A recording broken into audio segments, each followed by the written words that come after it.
నమస్తే, welcome to Bhaktivan. ప్రస్తుతం మనతో జ్యోతిష సంఖ్యాశాస్త్రవేత్త రెహమాన్ గారు ఉన్నారు. మరి ఆయనతో మాట్లాడిద్దాం. సార్ నమస్కారం. నమస్తే. ఎలా ఉన్నారు సార్? చాలా బాగున్నామ్మా. సార్, మీరు ఈ న్యూమరాలజీలో ఏ శాస్త్రాలు ఉపయోగిస్తారు? నేను ఫస్ట్ ఆస్ట్రాలజీ చార్ట్ చూస్తానమ్మా. ఎవరు ఇన్ని అనుకున్నా కానీ అద్భుతమైన రిజల్ట్స్ చెప్తుందమ్మా ఆస్ట్రాలజీ చార్ట్.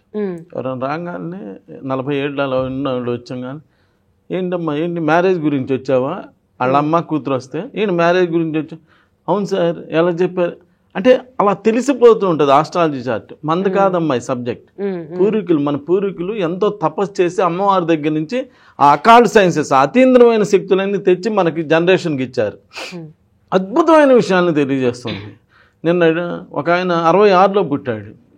ఫోన్ చేసి ఇలాంటి అనగానే చార్ట్ చూసి ఏంది పిల్లల గురించా అండి? అవును సార్, 66లో పుట్టి పిల్లల గురించి అని ఎలా అడగగలిగారు అంటే దానికి క్లియర్గా ఉంటుంది పిల్లలు ఉన్నారా లేరా. పిల్లలు ఆలస్యంగా అన్నా ఉన్నారా లేదా కూడా ఉంటుంది. కొంతమందికి 10 ఏళ్ళకి 15 ఏళ్ళకి పుడతారు చూడండి, అలా కూడా ఉంటుంది. ఇలా ఆస్ట్రాలజీ చార్ట్ చూసి దానికి తగ్గట్టుగా న్యూమరాలజీలో మంచి పేరు సెట్ చేసుకోవాలమ్మా.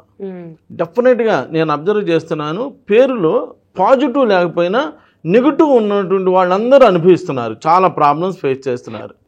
జస్ట్ ఎగ్జాంపుల్ మన సౌందర్య గారికి 18వ నెంబర్ ఉన్నది, శ్రీదేవి గారికి 18వ నెంబర్ ఉన్నది. ఇలా 18వ నెంబర్ ఉన్నవాళ్ళు ఎంత పైకి వెళ్ళినా కానీ డిస్టర్బ్ అయిపోతున్నారు.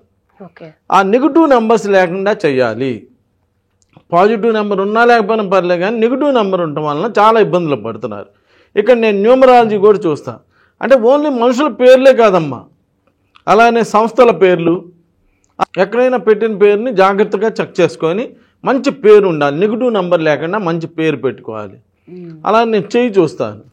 చేయి చూసి పెద్ద ఇంట్లో ఉంటున్నారో వీళ్ళు, సొంత ఇల్లు ఉందా లేదా, పెద్ద ఇల్లా చిన్న ఇల్లా, ఎలా వీళ్ళ పరిస్థితి ఏంటి అనేటువంటిది కూడా మన చేయి చెప్పేస్తుంది. వీళ్ళు ఫారెన్ వెళ్తారా లేదా, వెళ్తే ఎన్ని రోజులు ఉంటారు. కొంతమంది గోడ కొట్టిన బందిలాగా ఎమ్మటే రిటర్న్ వస్తారమ్మా. అలా ఎలా ఉంటారు, వెళ్ళి అక్కడ ఏమైనా ఇబ్బంది పడతారా, చేయి చూసి చెప్పేసేయచ్చు. అలానే ఫేస్ రీడింగ్, సిగ్నేచర్, వీళ్ళకి అసలు ఇబ్బందులు ఏమేమి కేసులు ఉన్నాయి, వీళ్ళకి ఏమి హెల్త్ ప్రాబ్లమ్స్ ఉన్నాయి, మరి పర్టికులర్గా లేడీస్కి అయితే పీసీఓడి ప్రాబ్లమ్స్ ఇలాంటివి ఏమైనా ఉన్నాయా, ఇలాంటివన్నీ కూడా మనం చేయి చూసి సంతకం చూసి చెప్పేసేయచ్చు. ఏ శాస్త్రం యొక్క విలువ ఆ శాస్త్రానికే ఉన్నది. వేరే న్యూమరాలజిస్టులు ఏంటంటే ఆస్ట్రాలజీ తెలియక ఇవన్నీ అవసరమా అంటారు. అన్నీ అవసరమే ప్రతి మనిషికి. ఇప్పుడు ఇన్ని కూరగాయలు ఉన్నాయి, అన్ని కూరగాయలు అవసరమా అంటే అన్నీ అవసరమే, దేని వీలు దానికే ఉంటుంది. అలా అన్ని శాస్త్రాలను ఉపయోగించుకొని చేసుకుంటే అద్భుతమైన రిజల్ట్స్ అవ్వడానికి అవకాశం ఉంటుంది. నమస్కారం.